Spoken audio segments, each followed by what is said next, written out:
Miris, baru berusia 6 bulan, putri presenter Ovidian sakit gagal ginjal hingga harus bolak-balik masuk rumah sakit dan cuci darah secara berkala. Ovi dan Helmi Rahman, suaminya, sudah mengupayakan tindakan medis yang terbaik. Namun secercah sinar kesembuhan seolah masih jauh dari harapan. Saat dokter meminta mereka untuk siap menghadapi kemungkinan terburuk, Ovi dan Helmi hanya bisa berharap pada keajaiban Tuhan. Tapi Ovi dan Helmi bukan satu-satunya keluarga selebriti yang tengah mengharapkan keajaiban dari Sang Khalik. Keluarga Okky Stiana Dewi dan Ria Ricis pun tengah berduka karena Yunifa Lismawati, ibunda mereka, masih terbaring di ruang ICU akibat serangan jantung yang dialaminya di Tanah Suci. Lalu benarkah jantung ibunda Okky dan Ria Ricis harus dipasangi ring? Dan benarkah selain jantung, ibunda Okky dan Ricis juga mengidap penyakit autoimun? Bersama saya, Maria Andromeda, kita akan mengulas perjuangan Ovidian dan juga Helmi Rahman untuk kesembuhan putrinya, serta Okky Stiana Dewi dan Ria Ricis yang juga tengah berharap keajaiban untuk kesembuhan ibunda tercintanya. Hanya di Berita Artis Ternama, Barista.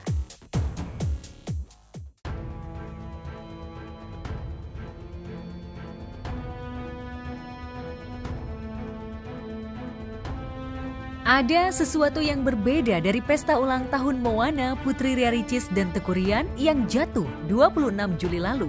Tak ada pesta meriah seperti pesta ultah anak selebriti lainnya. Terlebih, ini adalah ultah tahun pertama Moana. Karena nenek Moana Yunifa Lismawati masih terbaring sakit. Setelah merayakan ultah Moana secara sederhana di rumah, Ricis dan Ryan membawa Moana menemui neneknya di rumah sakit. Oh, kayak sama Karlo Siti. Tapi siapa lagi anak? Maaf.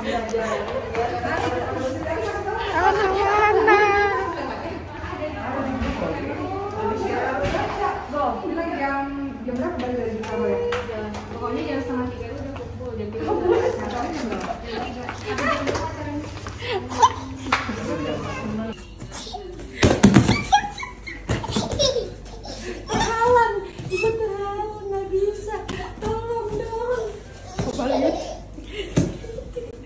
Iya,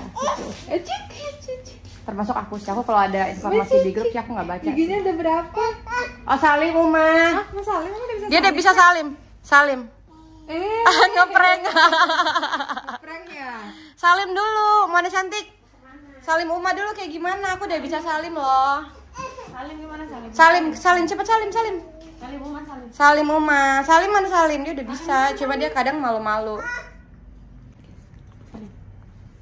Salim, oh Mona salim Mbah. Mona mau salim tangan Mbah lagi Mbah, salim lagi Mbah. Salim. Kiss. Oh gitu. Terkadang tuh memang manusia harus dibikin sakit dulu supaya dia mengingat kematian. Kenapa gitu Uma? Terkadang kenapa? Itu nggak tahu kenapa ada jadi kodrat, kenapa ada jadi habitat.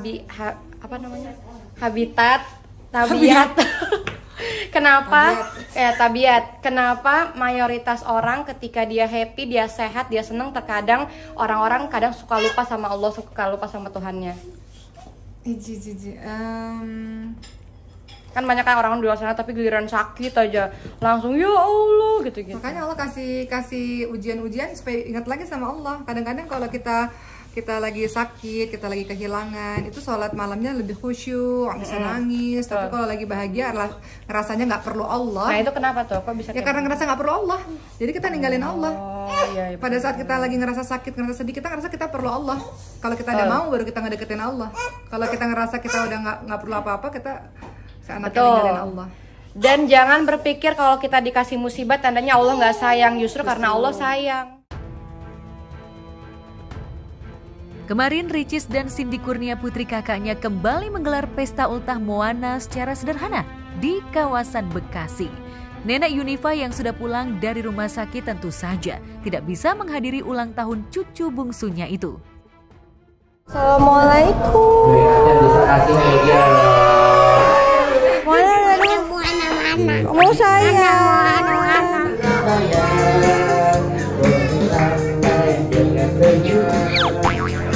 kawanku lekas baik. Aku oh, jogetnya mana? Ya, oi. Happy hand. Happy birthday to you, cakep.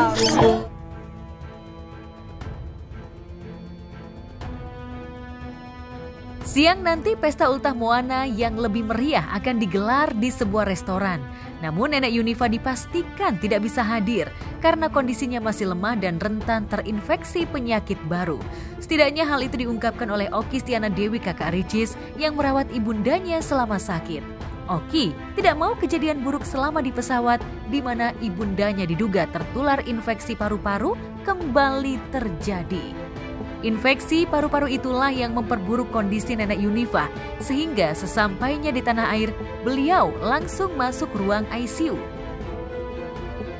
Ya, Moana akan ada acara syukuran ya, mengundang teman-temannya di hari Ahad ini. Ibu dalam kondisi yang tidak memungkinkan seperti ini, yang tidak memungkinkan. Sebenarnya bisa aja pakai kursi roda, cuman sayanya yang takut karena ibu kan lemah dan ringkih. Jadi kalau ada yang batuk sedikit, ada yang apa sedikit itu cepet. Kemarin masuk ICU itu di Jakarta karena ada salah satunya infeksi paru. Dikarenakan ini kesalahan saya dikarenakan saya lupa makain masker ibu saya dari Mekah ke Indonesia, itu kesalahan saya tuh. Gitu. Dan dokter mengatakan selama ibu keluar dari ICU dan tinggal di hotel kan banyak yang jenguk. Nah itu juga karena terlalu lemah ya kondisinya, jadi ada infeksi sedikit. Jadi memang semuanya harus serba steril, nggak boleh terlalu banyak orang karena kondisi yang masih lemah. Sepertinya sih kalau lihat kondisi yang hari ini, saya nggak tahu kalau ada keajaiban Allah. Allah itu maha membuat keajaiban-keajaiban dan kejutan-kejutan dalam kehidupan kami beberapa minggu terakhir ini. Sampai hari ini sih kelihatannya ibu masih terus berbaring. Sesekali kursi roda 5 menit tapi udah pusing baring lagi. Tapi kita lihat, siapa tahu dalam waktu yang sehari 2 hari ini bisa lebih baik. Alhamdulillah sekarang udah lumayan membaik. Alhamdulillah banget, kata dokter di sana ini adalah mukjizat dari Allah karena terakhir tuh info dari dokternya katanya ya kita tinggal pasrah aja. Karena kan dokter mengatakan ini kasus sangat susah. Orang yang sudah berhenti nafas 5 menit atau bahkan lebih itu bukan kasus yang mudah.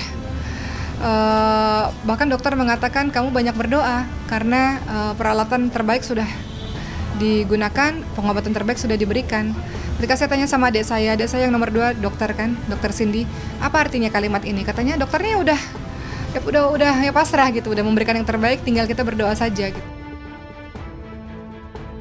Kemarin ibu sempat dirawat dan koma di Mekah ya, sehingga butuh perawatan khusus di sana dan juga alhamdulillah ada progres membaik sehingga ibu bisa pulang ke Indonesia, kemudian juga dirawat di Indonesia dan alhamdulillahnya ibu juga semakin membaik progresnya sehingga diperbolehkan untuk pulang ke rumah.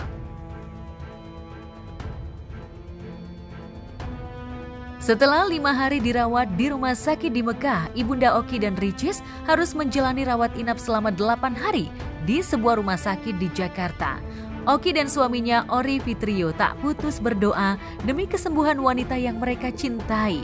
Dengan infeksi paru-paru, penyakit bawaan autoimun, dan serangan jantung yang membuat Ibunda Oki sempat mengalami koma di Tanah Suci, tim dokter sempat menawarkan alternatif pemasangan ring jantung untuk Ibunda Oki.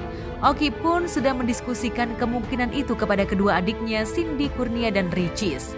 Namun, malam terakhir sebelum mengambil putusan paripurna, Oki merasa mendapatkan keajaiban. Kondisi ibundanya tiba-tiba membaik, bahkan tidak jadi menggunakan ventilator. Pemeran film Cahaya di Atas Cahaya ini percaya bahwa secercah cahaya kesembuhan akan datang lewat tangan-tangan Tuhan. Mengurus orang sakit kan perlu kesabaran ya teman-teman semuanya. Tapi saya teringat perkataan tante saya bilang begini, ibu itu baru haji. Orang yang haji dan insya Allah haji mabrur, haji yang diterima oleh Allah, balasannya surga dan seperti bayi yang baru lahir kalau haji yang mabrur. Dan ibu itu sudah melewati keadaan yang luar biasa dahsyatnya, maka bersih dari dosa insya Allah. Allah bersihkan dari dosa yang tadinya istilahnya tidak bernafas kemudian bernafas kembali gitu ya. Jadi kata tante saya, oke, ingat aja hal ini bahwa ibu itu orang yang insya Allah sudah bersih daripada dosa seperti bayi yang baru lahir. Jadi sabar dalam merawat ibu. Ibu ini kan karena sudah kondisi yang stabil. Kami ini kan, saya, Ici, Cindy, kami orang yang sudah berkeluarga dan punya anak-anak. Otomatis kami ini harus berbagi peran. Ada waktu untuk anak-anak, ada waktu untuk ibu. Jadi saya bersyukurnya selama di Indonesia ini kami berbagi waktu. Misalnya Ricis pagi, saya siang, Cindy sore, seperti itu. Kami berbagi waktu, yang penting setiap hari ada anak-anaknya ibu yang berada di rumah sakit. Nah hari ini kebetulan tadi ketika ibu pulang, itu ketika gantian jaganya di bagian saya, seperti itu. Ricis sama Cindy sudah datang tadi siang, dan kemudian mereka juga ada urusan ya, karena kan ada anak-anak yang harus juga diurusi. Dan ketika saya datang, memang dokter mengatakan boleh pulang, alhamdulillah. Akhirnya ibu bersama dengan saya. Sudah dengar, sudah lihat.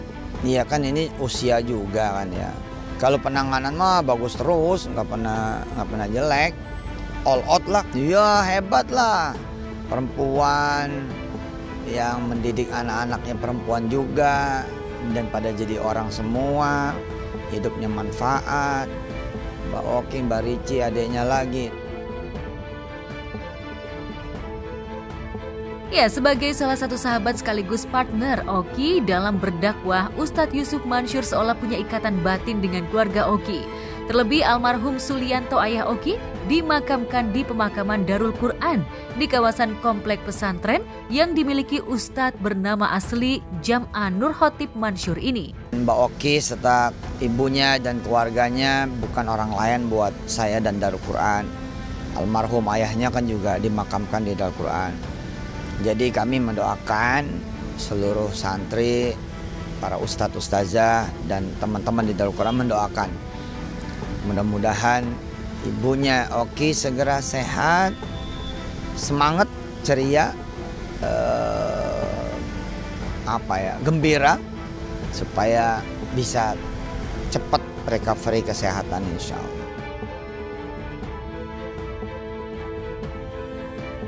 2 tahun lalu, tepatnya 4 Juni 2021, 3 bersaudari, Oki, Cindy, dan Ricis tak bisa melupakan detik-detik kepergian ayahanda mereka Sulianto yang meninggal karena serangan jantung.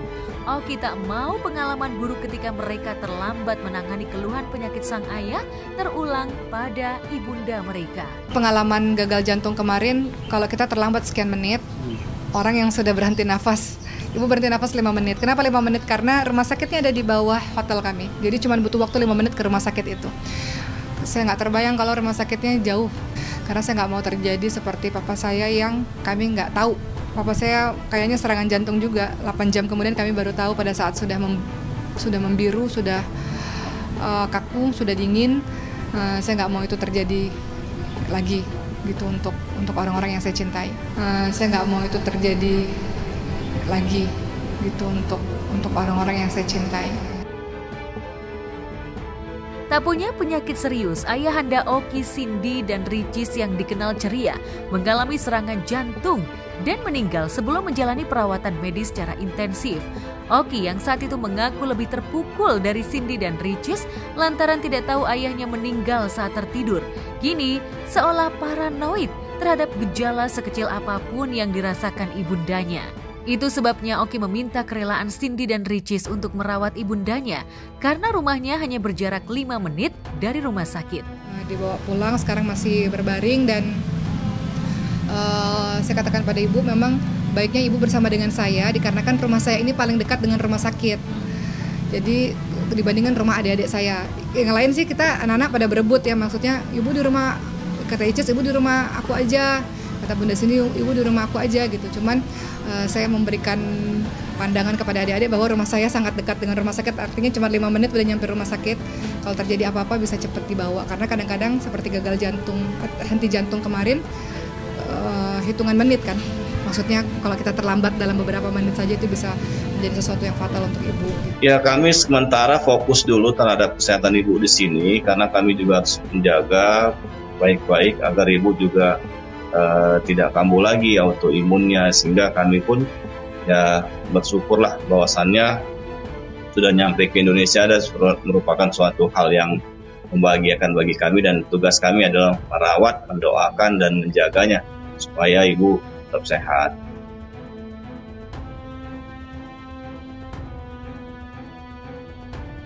Demi merawat ibundanya, Oki membatasi kegiatan dakwahnya di luar kota.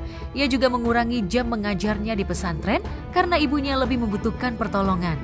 Nenek Yunifa memang tidak biasa dirawat oleh suster atau orang lain, sehingga Oki ingin menjadi orang pertama yang menangani keluhan ibundanya. Setelah pulang dari rumah sakit ini memang saya sudah katakan kepada teman-teman pesantrennya yang menyusun jadwal, memang saya belum keluar kota dulu dalam waktu beberapa saat ini, karena memang masih membersamai ibu. Ibu juga belum bisa ke kamar mandi kan, jadi harus masih terus di kasur, di atas tempat tidur.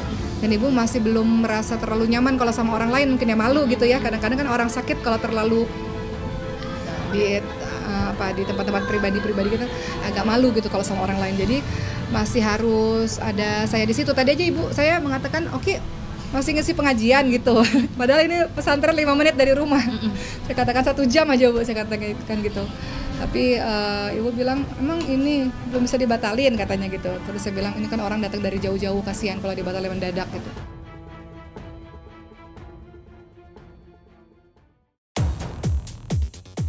Lalu benarkah Oki khawatir kondisi ibundanya yang akhir-akhir ini sering bermimpi tentang kuburan dan kematian bakal menjadi pertanda buruk bagi keluarganya?